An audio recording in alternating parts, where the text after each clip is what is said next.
कक्षा नवमीं के सभी विद्यार्थियों को नमस्कार। सेंट एंजल्स पब्लिक स्कूल की ऑनलाइन कक्षा में आप सभी का स्वागत है।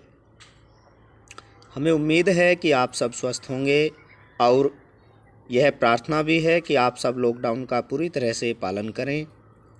आज मैं आपके सामने कक्षा 9 का हिंदी व्याकरण का टॉपिक अलंकार लेकर उपस्थित हूँ। पिछली वीडियो में हमने उपमा और रूपक अलंकार पढ़े थे, जो कि देखिए अलंकार दो तरह के होते हैं, शब्दालंकार और अर्थालंकार। अर्थालंकार में हम चल रहे हैं, अर्थालंकार हमने पढ़ रहे हैं, जिसमें हमने उपमा और रूपक पढ़ा है। आज हम अर्थालंकार का एक और भेद, जिसका नाम है उत्प्रेक्षालंकार, पढ़ने जा रहे हैं। आशा है आप सब ध्यान से सुनेंगे और समझेंगे। उत्प्रेक्षालंकार उत्प्रेक्षा जो है कहते हैं संभावना करने को। जब हम किसी चीज़ को देख करके किसी से उसकी संभावना कर देते हैं कि ये तो ऐसे लग रहा है मानो तूफ़ान आ रहा हो, ये तो इतनी तेज़ चलता है जिस तरह से जो है हवा चलती है, या कोई तूफ़ान आता है, तेज़ हवा चलती है, मानो हम कोई ना कोई उसमें कल्पना कर लेते हैं, कोई ना कोई संभावना हम किसी चीज़ को देख करके जब कर लेते हैं तो वहाँ उत्प्रेक्षा होता है।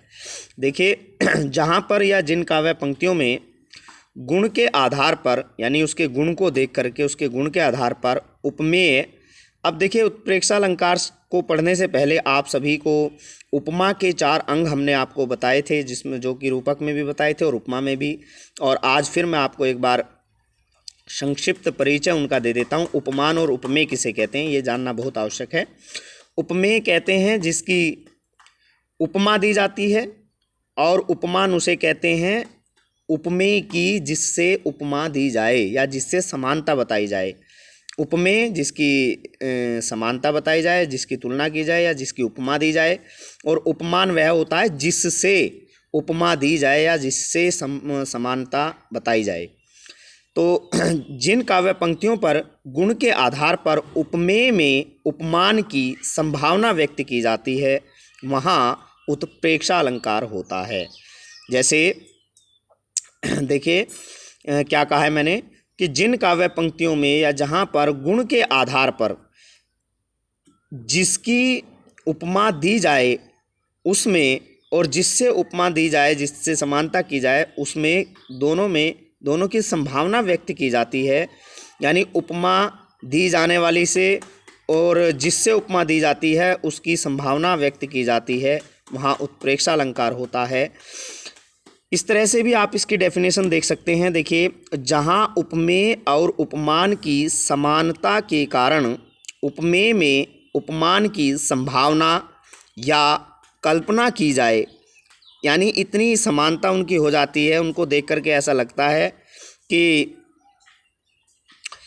ज़्यादा अधिक समानता, अत्यंत समानता होने के कारण जो है उपमेय में उपमान की संभावना कर दी जाती है, कल्पना मन में कर दी जाती है कि ये तो ऐसा लग रहा है मानो जो है किसी को क्रोध आ जाता है तो ऐसा लग रहा है मानो जो है सोता हुआ सागर जगा हो। इस तरह की जो कल्पना मन में आ जाती है, जो संभावना कर दी जाती है जिन काव्य पंक्तियों में, वहाँ उत्प्रेक्षा अलंकार होता है। एक चीज़ आपको देखने की बहुत शॉर्ट ट्रिक इसमें बताई जाती है। देखिए उत्प्रेक्षा अलंकार में जो वाचक शब्द हैं, जैसा कि उपमा अलंकार में भी आपने पढ़ा था, वाचक शब्द होते हैं सा, सी, से, सम, सरिस आदि। यहाँ जो है उत्प्रेक्षा अलंकार में मानो, मनो, मनु, मनहु, ज्यों, जानो, जनु, जनहु, जानहु आदि वाचक शब्दों का इसमें प्रयोग किया जाता है। ये शब्द जिन काव्य पंक्तियों में, सीधी सी बात है कि जिन काव्य पंक्तियों में मानो, मनु, मनहु, जानो, जनु, जनहु, ज्यों आदि वाचक शब्द आ जाते हैं, तो वे उन काव्य पंक्तियों में जो है वो उपमा अलंकार होता है। अब देखिए उपमा अलंकार जो है उत्प्रेक्षा अलंकार होता है, उत्प्रेक्षा अलंकार की ये पहचान हो गई है कि ये वाचक शब्द आए तो वहाँ उत्प्रेक्षा अलंकार होता है। अब उत्प्रेक्षा अलंकार का एक उदाहरण हम देखेंगे, उसके बाद हम दूसरा उदाहरण देखेंगे। देखिए एक उदाहरण के माध्यम से आप लोगों को सही समझ में आ जाएगा। उस काल मारे क्रोध के तनु कांपने उसका लगा, मानो हवा के जोर से सोता हुआ सागर जगा। अब आप देखिए, उस काल मारे क्रोध के तनु कांपने उसका लगा, ये पूरी एक पंक्तियां हैं, क्योंकि यहाँ जब वो चल रहा होता है कैमरा तो उसको छोटा ही बना के लिखा जाता है, 2 लाइनों में हम लिख देते हैं ताकि ज़्यादा नज़दीक से उसकी वीडियो बनाई जा सके। उस काल मारे क्रोध के तनु कांपने उसका लगा, मानो हवा के जोर से सोता हुआ सागर जगा। अब देखिए, इसमें मानो शब्द आ रहा है, मानो, तो ये मानो जो है वो वाचक शब्द है। क्या है ये? वाचक शब्द।